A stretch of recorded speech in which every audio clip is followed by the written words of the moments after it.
Well, somebody said he's going to drink his black. That was Dr. Clint Cary from up north somewhere and points way out. And Clint came into town about 2 or 3 days ago. I picked him up at the Lindbergh Field, and I was standing there waiting for him. He had never seen me before in his life, and I had never seen him. I had a geographic magazine in my arms, and he was looking for someone there waiting for him with a geographic magazine. He found me, and I found him, and we started to talk, and I found, to my own amazement, that I had met a very strange and a very exceptional personality. Since he arrived, he has told me stories, unbelievable stories, things that I hardly can comprehend, and possibly most anybody would have a hard time. And yet, he is not alone in this field. There are many others that have experienced the same things that he has. The beginning, of course, incidentally, Clint Cary is a great artist. He's probably the most foremost artist in the world in the medium of black light. This he is going to tell, to some extent, how he arrived at the point of being an artist, how he was a musician playing with Pee Wee Russell in Mexico City around 1930. This is a very interesting story, very enlightening, and now I am going to let Clint Cary tell you his story and some of the things that have happened in his life which will absolutely amaze you. As he says in his own words, he is a very controversial type person, and this will give you an idea of Clint Cary. Clint, why don't you tell how this all began many years ago in Mexico, and we'll go on from there. Why no? Why don't we? This is the 19th of April in the year of our Lord 1963 XIBOVA little 2. Hey thou? Yeah, I see you are. Bob, it's a pleasure to be here. And we have 3 of the well-known beach personalities. One has disappeared to buy me a cup of coffee on account of I'm dripping on the end of the drip. But we do have our friend Bob Oakes, Al, a well-known musician in this time. And we have a upstart. We have an upstart here by the name of Mike. I call him the bearded one. He's very well known on the beach. Believe me, I've been stranded on many beaches. Well, you asked me, Bob, how did I start painting? Well, I started painting in a very fantastic way. I was a professional musician, you see. This is a well-known fact. There's been books written about it, you know, my earlier career as a musician. I had my 4 pro years, and I was considered tops in my field, a trombone player. I had lessons from Miff Moe and Jackie Teagarden, and I was the only one that was 19 years old that could play a jug tone on a trombone. So it was very simple for me to get a job. So I played with this traveling band. We started out of a booking office in Scottsbluff, Nebraska, and ended up in Mexico City. And they were all American musicians, but we augmented many as we went, and it became quite a band by the time we played at this Tierra del Sueño on La Calle Tacuba in Mexico City. And it was our custom.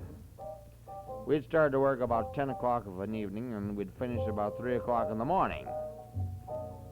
And our custom was to go to an all-night chop suey place where they had a band that played all night there, and these were composed of Mexican musicians, and they looked up to us like little tin gods, you know, because we were Americans and we could really zip it up. That was when Dixieland was coming in, and we played nothing but Dixieland, and these boys were eating it up. So we'd come down there, and they would ask us, invite us to sit in with the band, which was our custom. And then we'd end up in a poker game and really live it up, get a couple of chicks and so forth. Well, this one night, I was sitting there in the year 1930 in the month of February, and right across from me was my very close friend, Pee Wee Russell, one of the greatest clarinetists that's ever lived. And he says to me in this day, and he was already good, but I was younger than he was, so I went by the name of Chico down in Mexico. That means little boy. He called me that because I was the youngest one in the band. I just got out of high school. And I was good already. And he says, Chico, ¿qué pasó? In Mexican, that means, what's the matter with you? And I says, I don't know. What's wrong? What's wrong? He says, you're white, all white. I says, I am? He says, yes, you're whiter than a goddamn sheet. And I said, well, I feel all right. Nothing wrong with me. And so we had a few bottles of beer, and I drank a couple of beers, and that's the last thing I remember. I passed right out, completely out of the picture. And the next thing I remember, I heard later that they took me back to my hotel. I was staying at the Regis Hotel in La Calle Tacuba. And they took me over there in a taxi, called a doctor. I remember nothing of even meeting this doctor at all, but the next thing that I do recall was that a flood of beautiful etheric light and colors flooded into my room. It was all dark. Now these colors, I couldn't see them as colors. I couldn't name one as blue, purple, violet, magenta, or cerise. They were all mingled together, and I didn't actually see these colors. I felt them as a vibration that penetrated to the very depths of my soul, fiber of my being. And I had this very strange awareness. There was no person in this room. I didn't commune with any person, and yet I had the very deep feeling that there was a personality or an individuality in this room which I could not see, I could not hear or smell. But this person was there, and I knew that ideas or thought forms were being projected right into the bottom of my brain, and I was grasping and sort of tumbling around with the experience, and it told me emphatically what I should do the next day. And there was a slight doubt and hesitation in my mind over this because I was involved with time. Now they said the next day, but this was about 5:15. I remember looking at the clock where I was coming out of this fog, and this awareness was there, and it told me the next day. But yet there was no sense of fear in my being, and there was no sense of a doubt whether I should do this or not. I knew that I had to do this, and so I did it.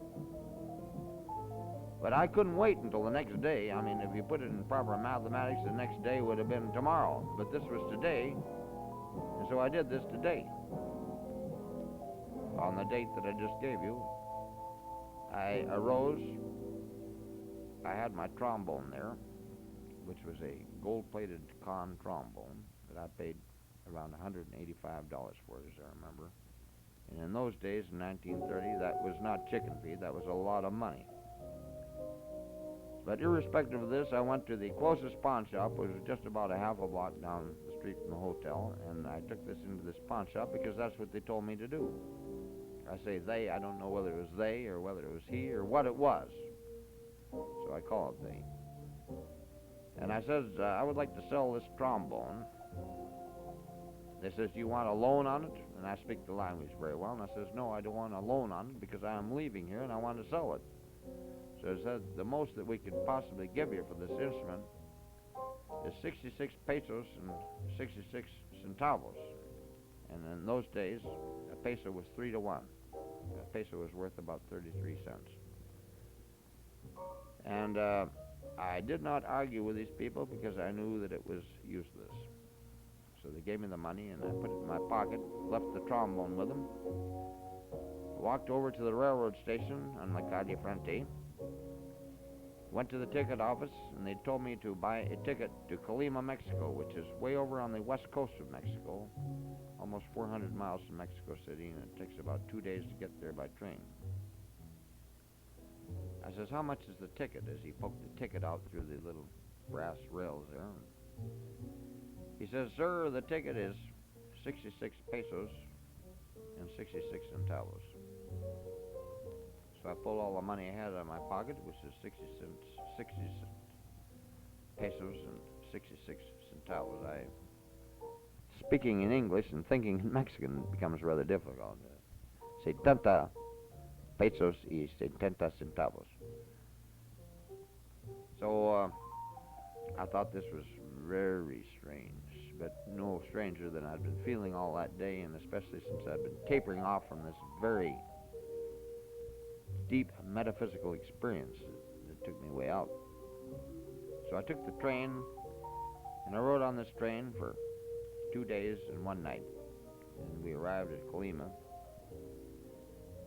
on the morning of the 2nd day. And I didn't know one soul in this town. It was a little old-fashioned town, and it was about 100 years, if not more than that, behind the times. There was 3 automobiles in the car at the time I was there. They didn't have electricity. There was no running water. They bought their water from little burros that came in with water jars. They'd go out to the springs and bring the water in, and they peddled the water. They had a little streetcar there that was pulled by 6 mules, and that was their only transportation they had for commuters in the town, go from one end of the town to the other. Very quaint place, and these things I tell you to tell you how quaint the town was. But as I got off the platform of this second-class train I was on, they have first and second class on the trains there. I read second class because my $66 and 66 pesos and 66 centavos bought me a second-class ticket. The little boy came running over to me and he says, is your name Chico? I says, yes, my name happens to be Chico. This is all in Spanish, of course. And he says, some friends are over here and they would like to meet you. I didn't know anyone, so I didn't argue with them. I have to meet someone I know. I go over there and there are all kinds of people, maybe 30 or 40 people standing around there in a group. There are old people, young people, beautiful senoritas. They're not even married yet. Some of them had their husbands, and they had a lot of small burros. They were all packed. It was like a pack train.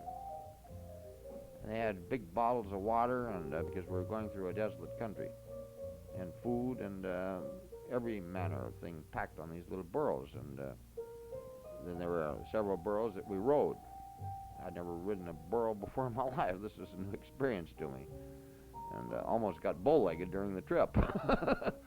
But anyway, this takes a day and a half to get out to this little huerta. A huerta in Spanish, or in that part of Mexico, is a ranch.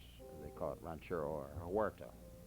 And they grew bananas. They made their living from growing bananas. This is down in the tropics. And I get out there, and everyone was very friendly. I met these people on this journey through very desolate country. And I could see that I'd found my own. And so I asked them, I said, why am I here with you? And they says, we don't know. We don't know. I says, you don't know. I says, do you know why I am here? And they says, we don't know that. And I says, do you know why I wanted to come here? And they says, I don't know that. And so they took me to this ranch. And this was where I first started painting.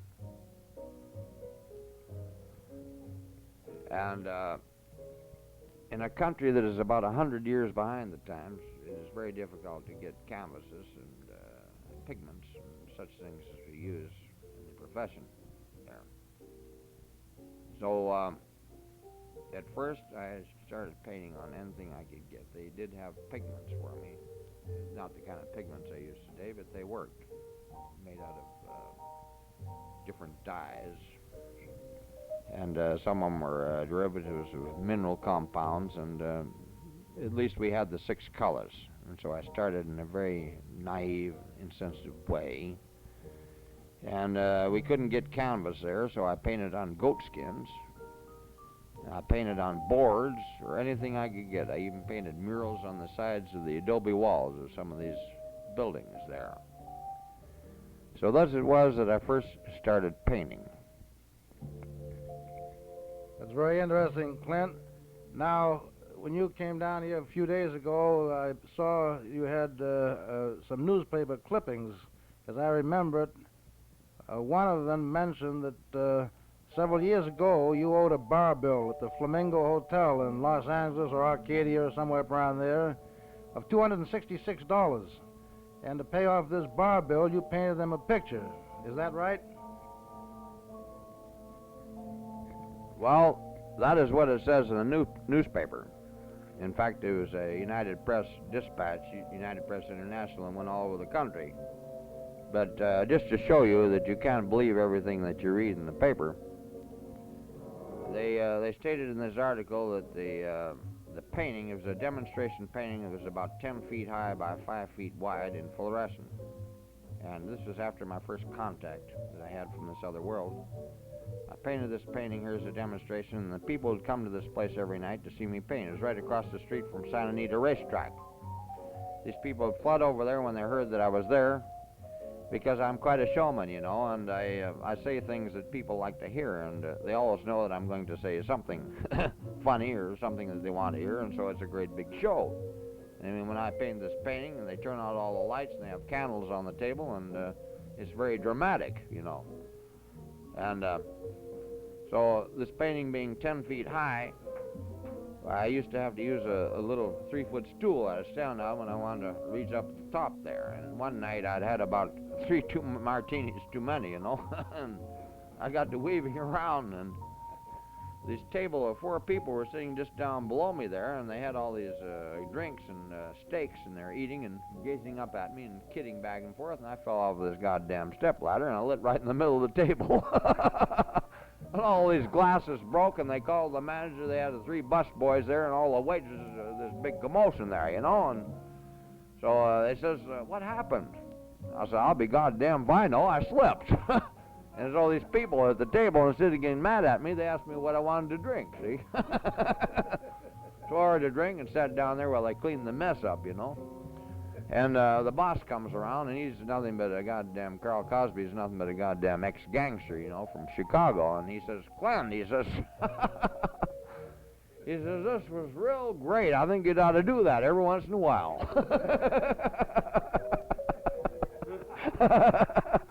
And so here's the funny part. They were paying my board in my room, which cost me about $10 a day there.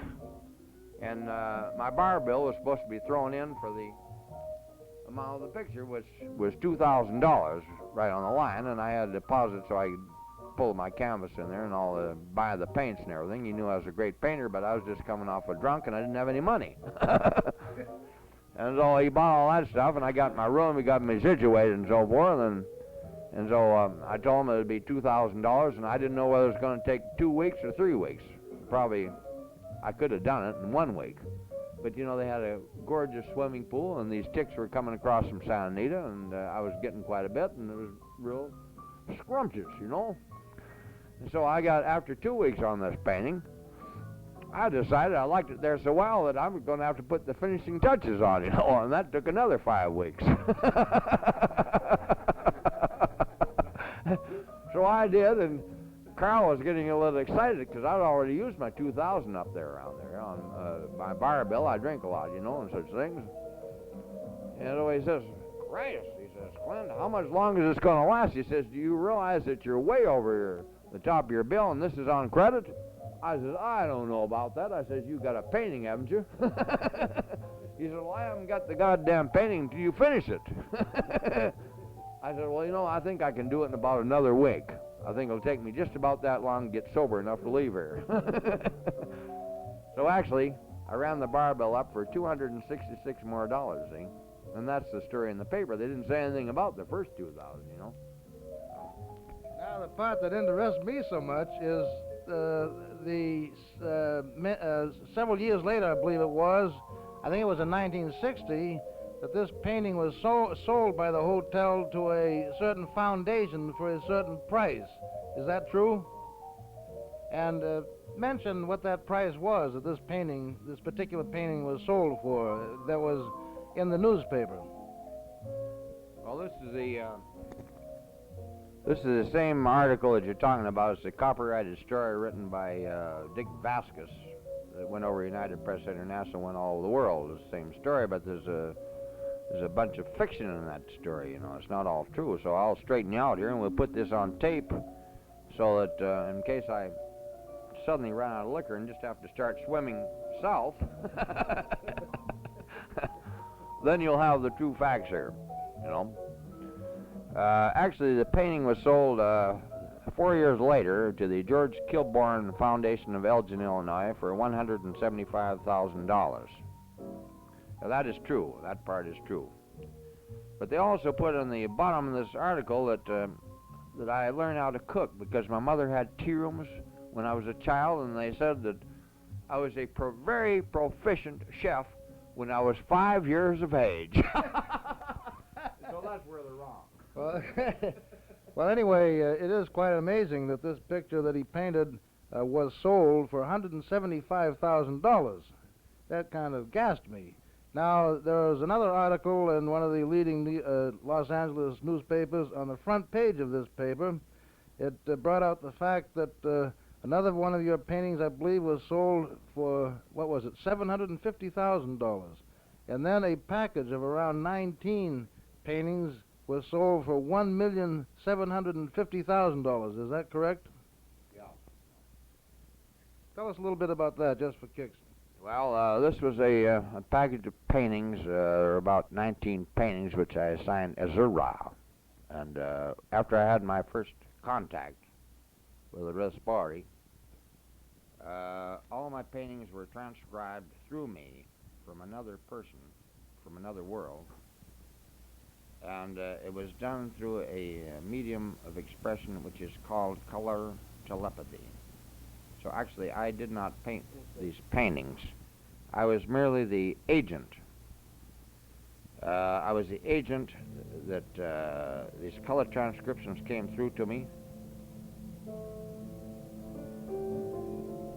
And you see, it was not me doing this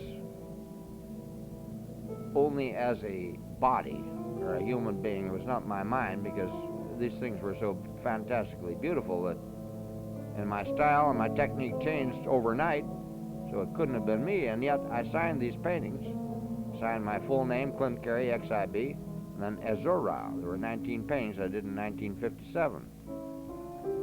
And they got out of my hands in one way or another. I sold some for small amounts of money. I'm not too interested in money myself. And they got out of my hands. Some of them were stolen, and I lost some. And they, when my friend Richard Swink was staying with me in South Pasadena in the year 1957, I was painting some of these paintings, and he will tell you about how beautiful they were. But they got out of my hands, and finally some clever agent back east collected these things and got them into what is known as a package. And he sold them to the Huntington Hartford Foundation for $1,750,000. But there was one painting in the bunch, which is probably the best thing I ever did in this series. It is called Life, Death, and Ascension. And Richard was there, and he saw me painting the first part of this painting, where the bas relief, I had 15 people that were about 20 inches high. And it's a painting that is about 10 feet high, a huge panel, with a bird flying in. And when you look at this bird, it almost transfigures you. You see the expression in his eyes, and for the first time, you've had an experience which is much like when you hear that pure and silent tone that vibrates in the human heart. When the time has come to move forward from an outgrown position, and you can call it ascension, you can call it anything you want. But when you have this experience, you will definitely have the awareness that you know that this is it, and you don't want any of this anymore. You're going. Very interesting. Now, I think you told me the other day you stayed in Mexico for around 19 months, and then you left there and went to Santa Cruz, I believe, and took a freighter on which you worked and were gone and all around the world for the next 6 years, at which time you were painting and so forth, of course. Then there was a very interesting story, which is very, very far out, which is interesting. And that is when you left Los Angeles, I believe it was, to go to visit Genevieve, I believe, at Joshua Tree, California. Now, that story, I would like to have you relate. You can talk for a while on this side of the tape, then we'll go in the other direction, and you can finish that story. And the other night, you told a lot about how you met these beings from outer space and how you went onto their ship and looked around and explained all of this, and also the 2 trips that you took with them in this vehicle. And you were going to explain more about the food that you ate and more about how things were there. Would you like to tell that part of the story? Well, it would be a little premature to tell you, Bob, what the experiences were like there. First of all, I would have to tell you how I had this contact, because you wouldn't understand if I didn't lead up to it very gradually. You see, this is a very fascinating and a very deep subject. There are not many people here that are ready for this yet, so we have to be very careful who we tell it to and in just what words we use. Otherwise, they might put us in a nut house. And I don't like the kind of bars they have there because they don't serve liquor. But to get back to the basis of the story, in the year 1957, in June, I had my first contact. And it was done in this way. I had my studio in South Pasadena at the time, and that was the same studio where Richard Swink lived with me for several months just after he'd left his first wife, Sarah, his third wife, I should say. And I'd been thinking about this woman that I'd known about 2 years previously that was a very beautiful woman, and she was a space contactee. Her name was Genevieve Johnson. Maybe you've heard of her. She's written books known all over the world. And she disappeared, and I couldn't find her. In the meantime, I went up to San Francisco. I had an exhibition at the Walter de Young Museum there, and I was there for a long time. I came back, and I couldn't find her. So I finally gave up. And then after I moved from Hollywood to South Pasadena, suddenly right out, just like a bolt out of a clear blue sky, it came to me. I remembered that she had this little homestead down on the desert near Joshua Tree, California. And in fact, I'd been there several times with her in the past, so I knew how to get there. So I went there, and I figured, well, this must mean that she'll be there, because she was a type that she liked seclusion, and she went into meditation and such things, and she liked to be alone. And so I figured, well, she's probably down at this little ranch. So I jumped in my car right on the spur of the moment, because I am very impetuous on things. And I drive down to Joshua Tree in the middle of the night, and then I take this highway that goes towards Castle Rock. And I turn off on this little dirt road that goes out in the desert, and this is about 10 miles from the city of Joshua Tree, and it's about 7 miles off of the highway that you go through this little dirt, sandy road that goes out onto the desert. So I drove out there, and this is in the middle of the night, arriving there around midnight, and when I got there, I could see that the place had been deserted for many months. There was dust all over the place. The place was boarded up, and there hadn't been a soul. You could tell there hadn't been anyone around for a long time. And I was very dejected and disappointed, because I wanted to see Genevieve, one of my old gal friends. So I knew that Genevieve wouldn't mind if I barged in through the back door, because I was not about to turn around in the middle of the night and perhaps get stuck in the sand someplace or lost out on the desert. So I forced my way in through the back door, and I get in there, and she had a little old wood stove, and I went out and got me some brush and sticks around there and started up a little fire, and there's some coffee there. And so I put some coffee in the pot and made me some coffee, and I got a cup of coffee and thing in my thoughts.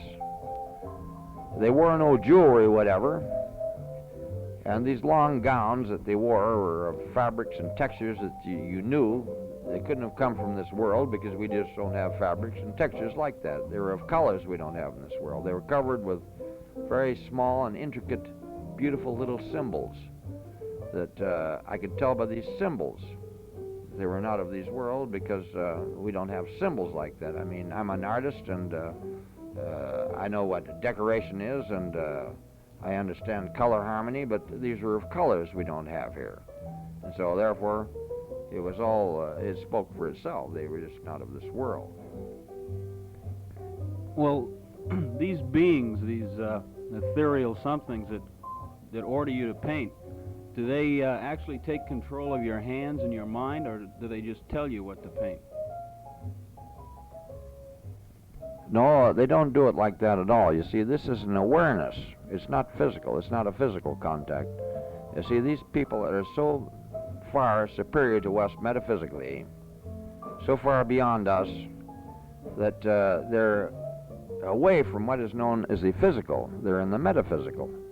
So they don't take a hold of my hand, or they don't tell me what to do, because, you see, actually their language, they speak in thought projection. They don't utter audible words. They just project the thought forms right into the base of your brain, and you know what they're talking about. And actually, if they ask you a question, you have the very strange experience of being aware that they know the answer to this question even before they've asked you the question.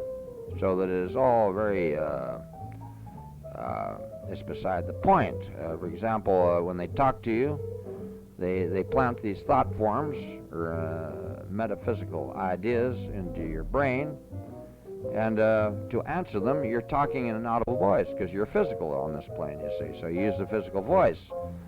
But it gives you the very deep impression that you're standing there talking to yourself, because you know that there's no other audible sound except what you're saying, and it's a very strange feeling, because they've already asked you this question, or put this thought form in your brain, and you know that they know it, what you're going to say, even before you utter the word, you see. So therefore, it's beside itself. Well, then you were being overly modest before when you said that you were merely their tool, because actually what they're doing, they're giving you the thoughts, and you're putting it down for the earth people. Is that right? That is right, but there's nothing wrong with being modest, you know. They told me one of the things I hadn't learned, or I'd be one of them, is because I haven't learned humility yet. And they can say that again. I haven't, but I'm sure trying real hard. I'm interested in these beings that you met on the desert, and what I would like, if you would like to explain the size of this spaceship. And I understand that you were invited in to look around and be taken through this ship, and it was quite an experience to listen to your description. Would you like to go through that again? Yes, they didn't tell me to go on board, because their philosophy is based on profound love, and they don't believe in force of any kind. They don't believe in any sort of violence or any destruction. They wouldn't even kill a fly, because they believe that a fly is created for its own purpose and serves its purpose. So they didn't ask me to come on, but they asked me if I would like to come on, and naturally I was carried away by this invitation, and so I did go on. And to describe the interior of this spaceship, I can only say that this is very difficult for me to do, because there are just no words in the earthbound vocabulary where you can describe such experiences as this. But it was so staggering to me that it was such a sudden impact of breathtaking beauty to all 5 of my senses simultaneously that it was almost more than my mind could grasp. There were beautiful aromas in the air. And I might say that the oxygen inside of the spaceship was, I don't know what it was made of, the component parts, but it wasn't difficult for me to breathe. In fact, I felt so wonderful that I never even thought of such a thing as breathing. It was perfectly natural, and so I had no trouble along that score. But I later found out that this vehicle was about a mile in diameter and about 800 feet thick through the center.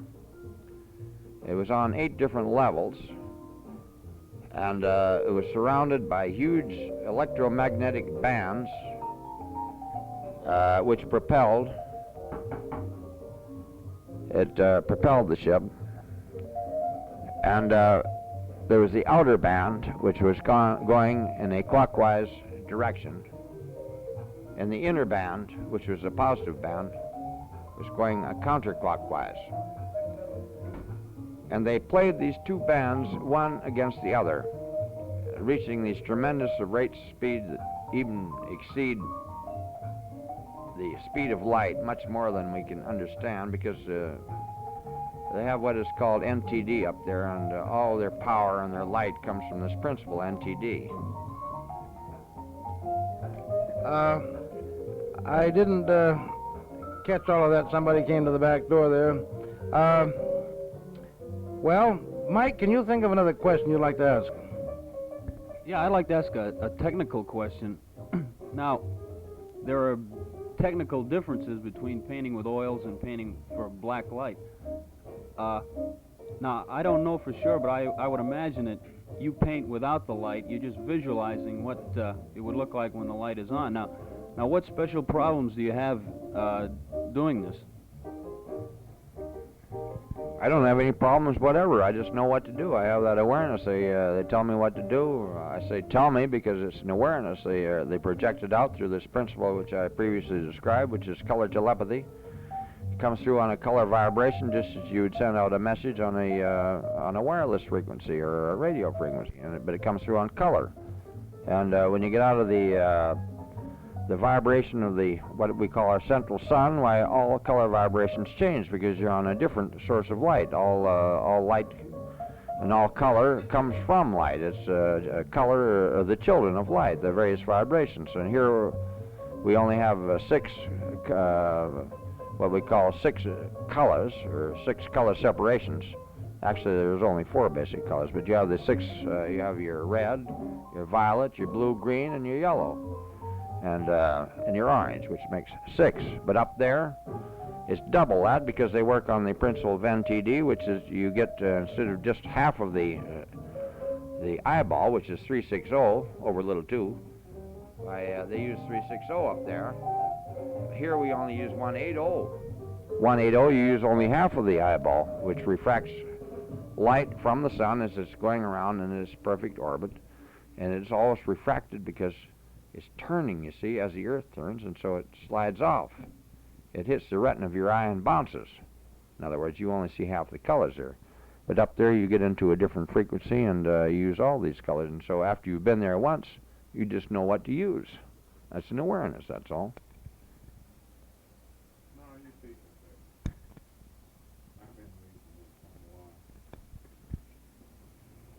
Well, the subjects of your paintings, I've seen one of them. It was called Atlantis, I think.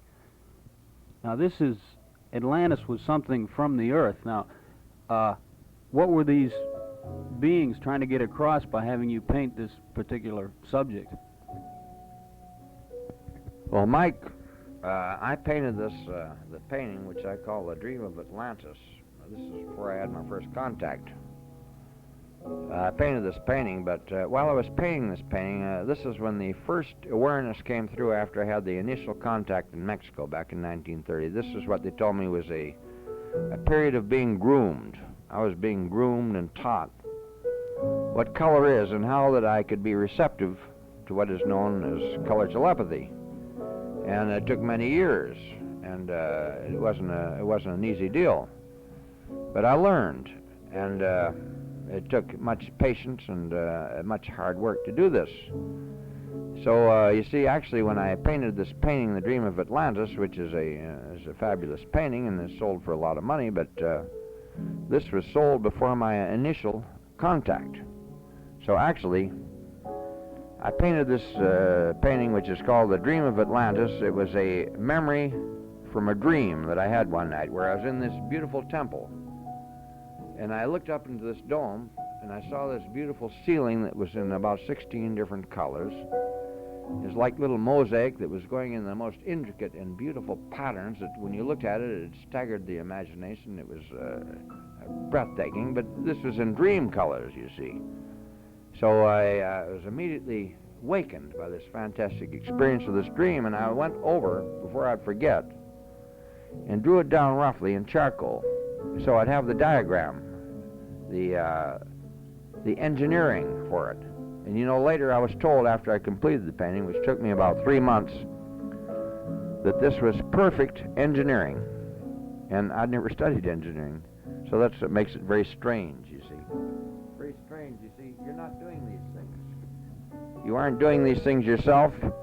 You're projected into these things. There isn't a person in this world can do anything they want to. We say we have free will. We have free will and free choice, but we don't do what we think we want to do. We're directed to do these things. Well, you have any questions, Don? I think what we'll do now is just end this tape right here, and later you and I'll finish the thing as far as these other things are concerned, right? I would like to, before we end it, this will only take a minute, and someone asked me a question, but I got sidetracked. They asked me to describe the interior of the spaceship. And I told you that it was about 1 mile in diameter and about 800 thick through the middle, laid out on 8 levels, and it was built just like a beautiful little city, something that's almost beyond your comprehension. There were parks in there, beautiful parks that were laid out with beautiful trees that are not reminiscent of anything we have in this world, because they just weren't like anything we have in this world, but some of them were 150, maybe 250 feet high, growing right in the interior of the spaceship. There were broad lawns, but then again, the lawns weren't green because they were of a different color than we have in this world. There were huge, exotic, beautiful birds flying around, some of them with a wingspread of 10 feet across. Gorgeous colors, and these birds make a singing sound that is almost as beautiful as a Rachmaninoff symphony. Gorgeous butterflies. The butterflies are different than they have in this world, where our butterflies here have 4 wings. These butterflies, some of them would have 16, some of them 32 wings, and when they flip real fast, it was like a beautiful whispering music, like listening to the sea with musical accompaniment. And such things as that. And then they had murals on the walls that were staggering. These things had such a tremendous pull, they would pull you right into the center of the painting.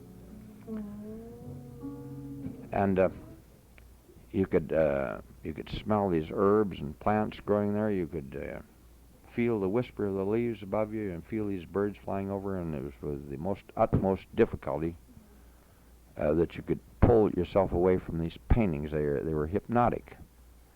And so I've described in what time I have here, I would like to tell you about the engine room, how this ship is propelled, how fast it goes, and how it controls heat in space, how it pulls heat down, and how it works on electromagnetic heat waves and reaches the speed of several million miles per minute.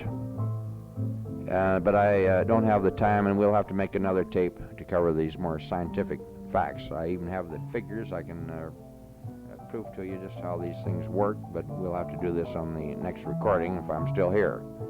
And this is Clint Cary, XIB over little 2, signing off. Thank you. Thank you, Clint Cary, XIB. That was a gas.